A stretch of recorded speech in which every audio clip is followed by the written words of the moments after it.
하나님이 함께 하신다고 해서 갑자기 대박이 나고, 하나님이 함께 하신다고 해서 우리 자녀들이, 공부 안 하던 자녀들이 갑자기 정신을 차리고 공부해서 서울대 가고 그렇지는 않아요. 오히려 그렇게 되면 더 잘못된 길로 가긴 마련입니다. 하나님은 우리로 하여금 그 문제를 넉넉히 이길 힘을 주시는 거예요. 다시 말해, 하나님이 이 과정에 함께 하셔서 나를 문제보다 큰 사람으로 만들어주는 거예요. 오래전 유머입니다. 두 친구가 길을 가다가 한 친구가 발을 헛디뎌서 맨홀에 빠졌습니다. 옆에 있던 친구가 어떻게 해야 할까요? 라고 하는 질문이었습니다. 예시가 있어요. 첫 번째, 119에 신고한다. 두 번째, 내가 직접 도와준다 였습니다. 이것이 공개되자 기발한 답들이 아래 많이 달려 있어요. 그 중에 가장 기발한 답은 이런 거였습니다. 추우니까 맨홀 뚜껑을 닫아준다. 화장실 가면 또 웃겨요, 이게 여러분. 그럴 수 있겠다 싶습니다. 여러분은 어떻게 하시겠습니까? 저는 목사이니까 이 질문을 받고 난 후에 예수님이라면, 예수님이 함께 걷고 있었다면 어떻게 했을까 생각이 들었어요. 아마도 예수님이라면 맨홀 안에 내려가지 않았을까?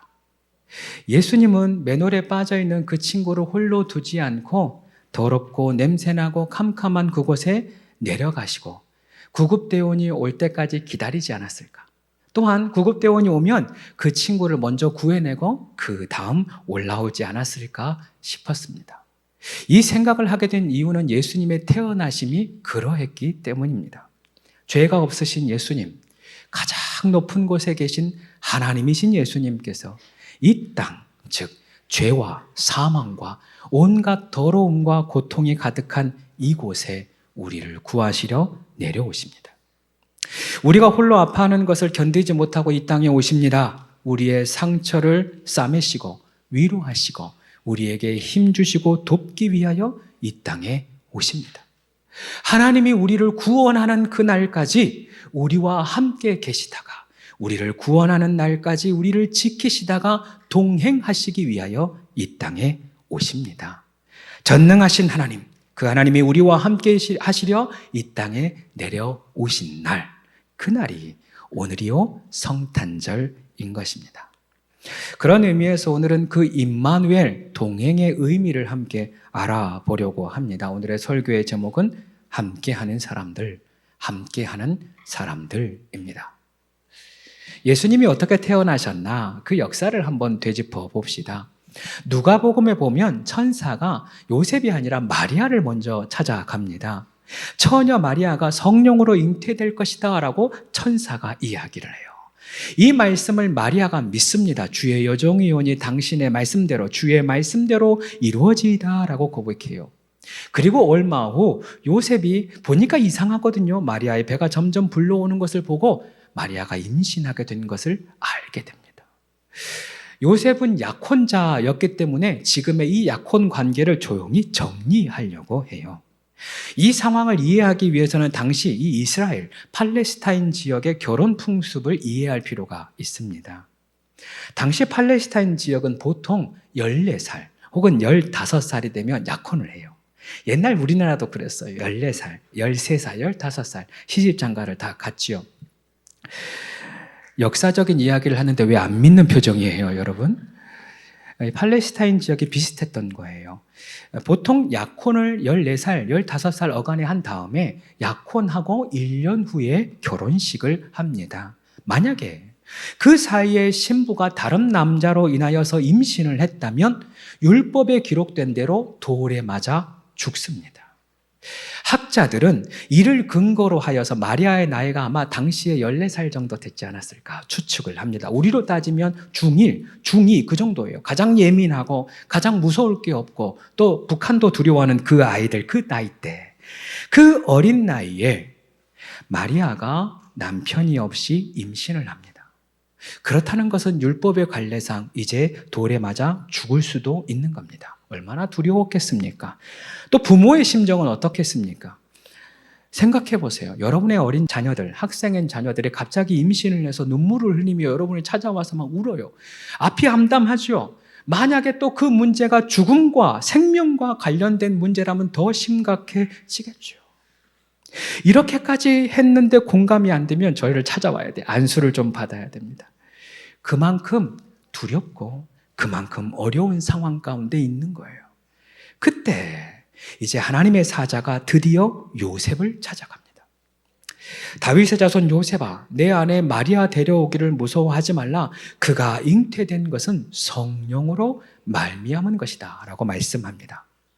하나님의 사자가 요셉에게 성령을 통해 잉태된 사실을 알려주는 것입니다. 그리고 이 아이가 장차 백성을 구원할 메시아 그리스도임을 알려주지요. 그의 이름을 예수라 하라 말씀합니다. 그리고 오늘의 말씀 임마누엘, 하나님의 동행을 선포합니다. 그것이 오늘 본문 23절입니다. 보라, 처녀가 잉태하여 아들을 낳을 것이요 그의 이름을 임마누엘이라 하리라 하셨으니 이를 번역한즉 하나님이 우리와 함께 계시다 함이라. 하나님이 우리와 함께 계시다 함이라. 요셉도 이 말씀을 믿음으로 받아들입니다. 임마누엘, 하나님의 동행의 약속을 믿습니다. 그리고 마리아를 데려와서 아들을 낳기까지 그녀를 보호합니다.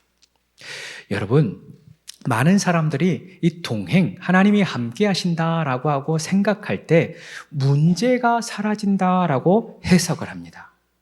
지금의 상황이 역전된다라고 생각을 합니다. 그러나 그렇지는 않습니다. 여러분 생각해 보세요. 이제 요셉은 어려운 상황이 시작되는 것입니다. 이제 마리아가 10개월, 아니 그 이상의 시간 동안 온갖 의심과 손가락질을 당하게 되는 것이에요. 하나님이 함께 하시는데 상황이 더 안 좋은 것입니다. 하나님이 함께 하신다고 이제 말씀을 들었는데 오히려 그때부터 문제가 많아지는 거예요. 그렇습니다. 우리는 이 동행의 관점과 이해를 이제는 바꾸어야 합니다. 하나님께서 함께 하신다는 것은 문제가 사라지는 것이 아니라 그 문제 가운데 하나님이 오신다는 것이에요. 고난이 사라진다는 게 아닙니다. 그 고난의 삶의 여정에 하나님이 임재하신다라는 것입니다. 창세기에 요셉이 또 한 명 등장을 하죠. 창세기에 등장한 요셉 또한 마찬가지입니다. 성경을 보니까 하나님이 그와 함께 하셔서, 요셉과 함께 하셔서 그가 형통한 자가 되었다라고 기록합니다. 우리는 이때 형통에 초점을 둬요. 그러나 우리는 이 시기에 초점을 둬야 합니다. 하나님이 함께 하신다고 하셨던 그 말씀하셨던 그 시기가 언제이냐는 거예요. 두 가지입니다. 첫 번째는 요셉이 종으로 팔렸을 때. 종으로 팔렸을 때 시작되자마자 하나님이 함께 하신다 그랬어요. 그리고 또 한 번 등장합니다. 그때는 바로 누명을 쓰고 감옥에 갇혔을 때. 이제 감옥에 갇혔을 때 감옥 생활이 시작되었는데 오히려 하나님이 함께 하셔서 그가 형통한 자가 되었다라고 기록합니다. 계속해서 말씀드립니다. 고난이 끝난 시점이 아니라 고난이 시작된 시점. 어려움이 끝난 것이 아니라 어려움이 시작되는 그 시작에 하나님이 함께 하신 것입니다. 그렇다고 요셉의 삶이 좋아졌습니까? 그렇다고 요셉이 갇혔던 그 감옥문이 바울의 감옥문처럼 열렸습니까? 그렇지 않죠. 하나님이 함께 하셔서 형통한 자가 되었다고 해서 감옥문이 열리는 것 아닙니다. 다시 말해, 우리는 지금까지 하나님의 동행을 오해하고 있었다는 거예요. 하나님의 동행은 문제 해결이 아니라 문제 위에 내가 살아갈 수 있도록 힘을 주신다는 것입니다. 고난이 사라지는 것이 아니라 그 고난을 내가 잘 이겨낼 수 있도록 하나님이 함께 하시고 때마다 시마다 나를 붙들어 주시는 것입니다. 그렇게 고난의 시간에 하나님이 나와 함께 하셔서 내가 형통한 자가 되어서 문제를 수월하게 지나가는 거예요. 그 고난의 시기를 어렵지 않게 지나가게 하신다는 것입니다. 할렐루야. 얼마 전에 한 집사님의 부부와 대화를 나누게 되었습니다. 몇 년 전 일이래요. 두 분 집사님께서 각자가 어려움이 있었답니다. 할 수 있는 것이 없어서 그래도 기도하면 되니까, 기도할 수 있으니까 평일날 교회를 가기 시작합니다. 밥 먹고 나면 항상 채비를 하고 교회를 가서 매일같이 기도하고 다시 돌아옵니다. 힘들고 어려우니까 할 수 있는 게 그것밖에는 없는 거예요. 교회 가서 기도하고 다시 돌아오고 또 가서 기도하고 돌아옵니다. 그런데 놀라운 것은 지금의 시간에 그때를 회상해 보니까 무엇 때문에 힘들었는지 생각이 안 나더래요. 무엇 때문에 기도했는지 분명히 힘들었고 너무 괴로워서 기도하기 시작했는데 그 괴로움이 뭔지 기억이 안 난대요. 뭐가 기억에 남느냐? 기도하고 내려왔던 길이 너무 좋았대요. 기도하고 다시 집으로 돌아오는 그 길이 너무 아름다웠대요. 무엇 때문에 힘들었는지는 전혀 생각이 나지 않고 기도해서 좋았고 그 시간이 참 복되었다라는 생각만 남은 거예요. 여러분, 하나님의 함께 하심이 이와 같습니다. 하나님이 함께 하신다고 해서 갑자기 대박이 나고 하나님 함께 하신다고 해서 우리 자녀들이 공부 안 하던 자녀들이 갑자기 정신을 차리고 공부해서 서울대 가고 그렇지는 않아요. 오히려 그렇게 되면 더 잘못된 길로 가긴 마련입니다. 하나님은 우리로 하여금 그 문제를 넉넉히 이길 힘을 주시는 거예요. 다시 말해 하나님이 이 과정에 함께 하셔서 나를 문제보다 큰 사람으로 만들어주는 거예요. 고난보다 더 성숙한 사람으로 나를 만들어주시는 것입니다. 할렐루야. 얼마나 복됩니까? 나를 큰 사람 만들어주기 위해서, 나를 능력 있는 사람 만들어주기 위해서, 나를 더 깊고 성숙한 사람으로 만들어주기 위해서 하나님이 우리와 함께 계시는 것입니다. 그러니 이 아침에 하나님의 동행을 구하시길 바랍니다. 다가오는 새해에도 구해야 할 것은 하나님의 동행밖에는 없습니다. 하나님이 우리와 함께 하사 모든 어려움을 수월하게 이기게 하실 줄 믿습니다.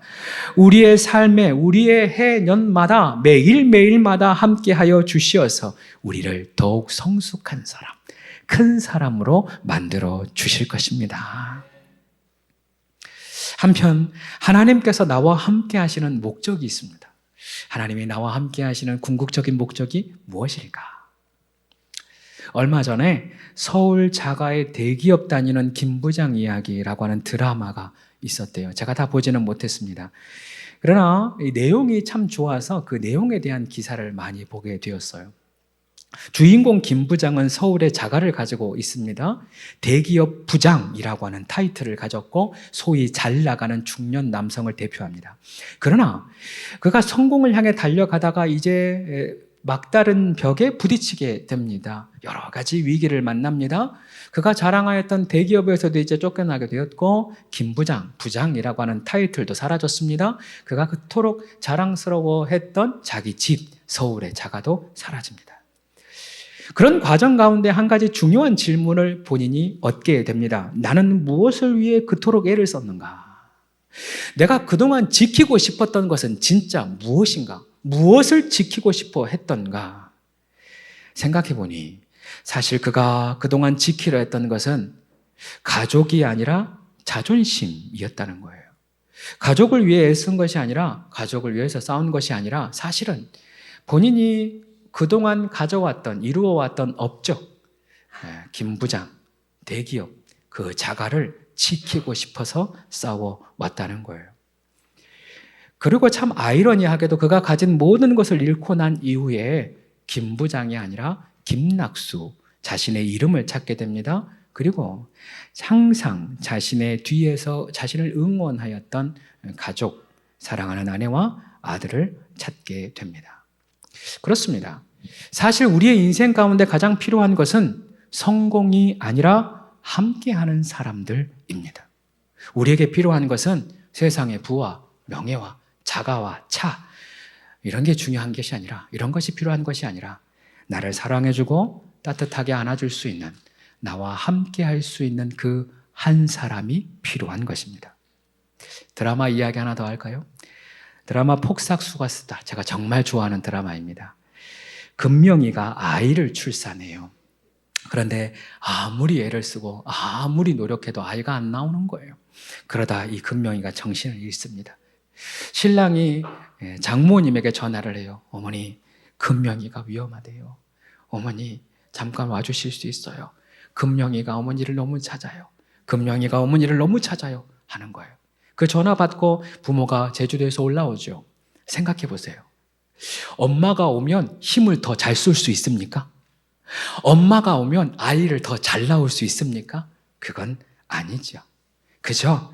사랑하는 엄마가 나와 함께 함으로 인해서 그것만으로 위로가 되는 것입니다. 엄마가 함께 있어서 그 자체가 힘이 되고 격려가 되고 사랑의 힘을 얻는 것입니다. 결국 사람이라고 하는 존재는 문제가 해결돼야 사는 것이 아니라는 거예요. 여러분 잘 들으세요. 우리가 가지고 있는 문제들이 너무 많죠. 그러나 그 문제가 해결되어서 사는 것이 아니라 우리는 사랑하는 사람이 함께 있음으로 인하여 사는 것입니다. 사랑하는 가족들이 함께 있어서 살아갈 수 있는 것이고, 사랑하는 교우들과 사랑하는 하나님이 함께 하심으로 살아가는 것입니다. 하나님의 동행의 목적이 여기 있습니다. 하나님이 동행하셔서 우리의 문제를 해결하시는 게 아니에요. 우리의 문제를 해결하면 우리는 더 교만한 사람이 됩니다. 더 얄팍한 사람이 되기 마련이에요. 그래서 하나님이 우리와 함께 하심으로 인하여서 최종적인 목적은 하나님과의 관계를 갖는 것입니다. 하나님이 함께 하셔서 그것만으로 좋은 거예요. 하나님이 주시는 만족함이 있는 겁니다. 하나님이 함께 하셔서 내게 평안이 있고, 하나님이 내게 함께 하셔서 걱정이 사라져요. 문제가 사라지는 게 아니라 두려움이 사라져요. 근심이 사라집니다. 내 안에 지고 있던 짐들이 자연스럽게 벗어지는 것이 주님의 동행의 열매인 것입니다. 그런데 왜 우리는 이 동행의 은혜를 누리지 못하는 걸까요? 그 이유는 평상시에 하나님과의 관계가 잘 맺어져 있지 않기 때문이에요.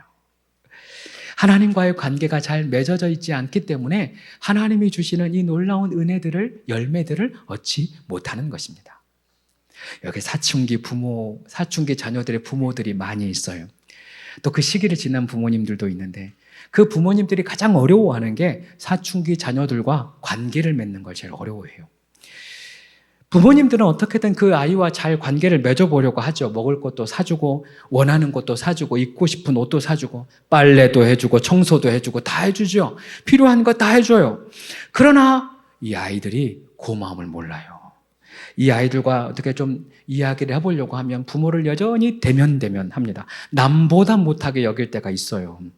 그렇다고 해서 부모가 큰 것을 바라느냐? 여러분 자녀들 잘 들어봐요. 부모님들은 큰 걸 바라는 게 아니에요. 그냥 부모님들은 자녀와 일상의 대화를 원하는 거예요. 맞습니까? 우리 부모는 공부 잘하는 걸 원합니까? 부모님들 회개해야 돼요. 그게 아니라 그냥 일상의 대화를 원하는 거예요. 자녀들이 엄마에게 어느 날 엄마 밥 먹었어? 물어보면 갑자기 엄마가 울컥하는 거야. 아빠에게 전화해서 아빠 오늘은 언제 와? 아빠랑 같이 어디 좀 가고 싶은데 아빠가 빨리 오죠. 너무 마음이 좋은 거예요. 어쩌다가 엄마 생일 선물 챙겨주면 그건 대박이에요. 눈물이 진짜 나요. 제가 경험해 보니까 몇 달 전에 심하게 아플 때가 있었어요. 우리 둘째 아이가 문방구에 가서 약봉투를 사왔어요. 아니 왜 약국에 안 가고 문방구에 갔나 봤더니 그 약봉투에 본인이 이렇게 쓰는 거예요. 알약 하나하나마다 쪽지를 하나씩 써요. 그래서 제가 그 알약을 꺼낼 때마다 그 안에 쪽지가 이렇게 열려지는 거예요. 제가 그것 받고 울었잖아요. 부모의 마음은 뭔가 큰 거를 바라는 게 아니라 그냥 일상의 관계를 갖고 싶은 거예요. 어떤 말을 듣고 싶은, 일상의 대화를 하고 싶은 거예요. 나 뭐 먹었어요? 나 이게 좋았어요. 나 오늘 이게 힘들었어요. 나 이것 때문에 어려웠어요. 그걸 부모님들이 바라죠. 그런데 하나님과의 관계도 마찬가지입니다. 하나님은 우리의 아버지시잖아요. 하나님 아버지가 우리에게 뭘 원하겠어요? 부모에게 돈 많이 주는 것? 아니, 그걸 원하지 않아요. 부모에게 뭔 큰 헌신을 하는 것? 그거 원하지 않아요. 하나님 아버지는 우리를 사랑하셔서 이미 죽기까지 사랑하셔서 우리와 함께하고 계십니다. 우리를 너무도 사랑하셔서 그 기쁨을 이기지를 못해요. 우리 한 사람 한 사람의 이름을 불러가시면서 우리에게 사랑한다, 사랑한다 고백해 주십니다. 그저 우리와 함께 하고 싶은 것이 주님의 마음이에요. 우리와 함께 하셔서 같이 먹고 같이 마시고 일상의 삶을 누리는 것이 하나님 아버지의 소원인 것입니다. 그저 우리가 하나님께 이야기하는 것입니다. 그저 우리가 하나님 앞에 내 고백을 하는 거예요. 하나님 아버지, 내가 오늘 이게 너무 힘들었어요. 하나님 아버지, 나에게 오늘 너무 긴장이 돼요. 하나님 아버지, 내가 두려움이 있어요. 하나님 아버지, 나를 도와주세요. 하나님 아버지, 나와 좀 가까이 더 있어주세요. 하나님, 내 마음을 주님이 아시니까 주님이 함께 해주세요. 매일의 삶 가운데 그 고백을 하는 것입니다. 여러분들이 자녀들에게 일상의 고백 때문에 기뻐했고 즐거워했고 눈물 흘리듯 하나님 아버지도 동일합니다. 아니, 하나님 아버지는 더 크게, 더 감격하며 그 기쁨을 이기지 못하시며 여러분을 기다리고 있는 것입니다. 이렇게 우리가 매일의 삶에서 주님을 찾고 주님께 기도하고 말씀을 통해 살아갈 때 우리는 더욱 친밀한 관계를 맺게 되는 것입니다. 하루에 한 번은 안 돼요. 어려움이 있어서 어쩌다 주님께 구하고 어려운 문제가 있어서 어쩌다 주님께 간구하는 그런 신앙은 언제나 거기로부터 끝이 납니다. 그렇게 하지 말고 오늘 성탄절을 맞이하였으니 한 가지 결단을 합시다. 내가 주님을 매일 우리 마음 가운데, 내 마음 가운데 모시리라. 매일의 일상의 삶에서 내 고백을 주님께 해보리라. 매일매일 주님과 대화하고 말씀을 보고 기도해 보리라. 그 결단이 우리에게 있기를 원합니다. 주님을 찾으시길 바랍니다. 주님과 동행하시길 바랍니다. 그리하면 그 관계를 통하여 하나님의 사랑과 은혜와 하나님이 주시는 놀라운 은혜와 축복을 날마다 누리게 될 것입니다. 한 가지 이야기로 말씀을 마치려고 합니다. 한소망 우리 교회는 지난 12월 15일 한소망교회에서 파송을 받았습니다. 저와 함께 파송을 받은 분들이 40명의 성도님들입니다. 그때 예배 드릴 공간이 당장 필요했기 때문에 한겨울, 그때는 왜 그렇게 이 올해보다 더 추웠다는 느낌이 있습니다. 모르겠어요. 그냥 느낌일 수 있습니다. 아침이든 낮이든 밤이든 교회 장소가 이런 것이 있다 하면 찾아가 보았어요. 아무리 춥고 또 눈이 쌓여도 장소를 보아야 되니까 그곳에 달려갔습니다. 참 신기한 것이 하나님이 지금 생각해 보면 이 장소를 우리에게 허락해 주시려고 이곳을 허락해 주시려고 그러지 않았나 싶지만 당시만 하더라도 마음이 좀 힘들었어요. 왜냐하면 이 공간을 교회에서 좀 쓰려고 합니다. 교회로 임대하려고 합니다. 라고 하면 교회는 안 된대요. 마음에 드는 장소가 있어도 교회는 안 된다. 교회라서 안 된다라고 하는 거예요. 여러 가지 생각이 들었습니다. 그런 경험이 쌓이다 보니까 몸이 힘든 게 아니라 마음이 힘들어요. 마음이 지치더라고요. 그렇게 오늘 성탄절이 있었는데 그때 그 전 목요일이었던 것 같습니다. 목요 예배에 함께 예배를 드리는데 한 집사님께서 갑자기 많이 울어요. 왜 그렇게 우냐 물었더니 예수님이 이 땅에 오셨는데 아무도 환영해 주지 않아서 그게 마음이 너무 아프대요.